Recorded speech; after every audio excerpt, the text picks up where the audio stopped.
उष्मीय प्रभाव के बारे में। समझ गया? चलिए तो हम लोग समझते हैं ऊर्जा संरक्षण सिद्धांत क्या है। ऊर्जा संरक्षण सिद्धांत क्या है?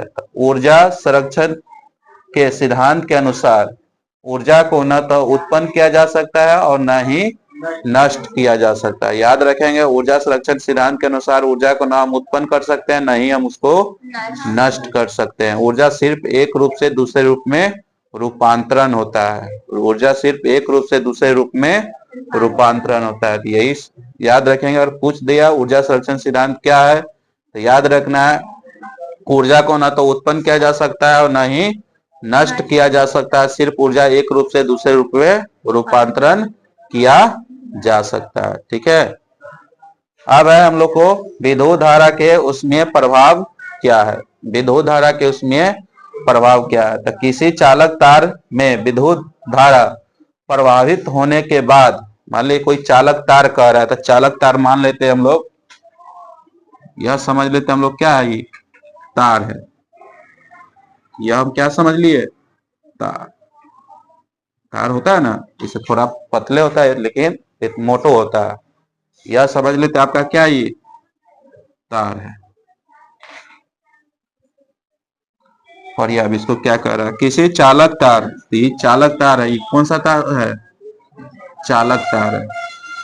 किसी चालक तार में विद्युत धारा प्रवाहित है और इससे क्या प्रभावित हो रहा है? इलेक्ट्रॉन प्रभावित हो रहा है, मतलब करंट इससे जा रहा है, विद्युत धारा जा रहा है। ठीक है। विद्युत धारा प्रभावित होने के बाद विद्युत धारा का कुछ अंश उष्मा में परिवर्तित है। मान लो यहाँ पर एक प्रतिरोध लगा देते हैं हम। ठीक है।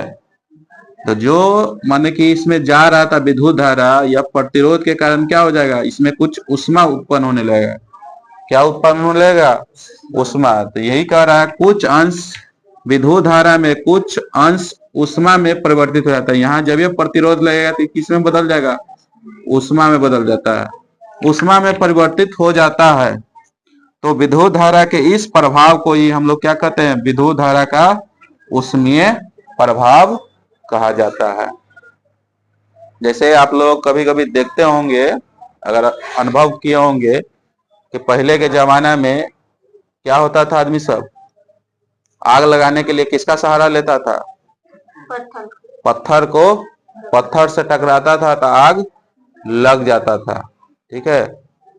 लेकिन अब वो सब समय खत्म हो गया। अब सब बहुत तरह के डिजिटल दुनिया आ गया है कि सबकी कोई जरूरत पड़ता ही नहीं।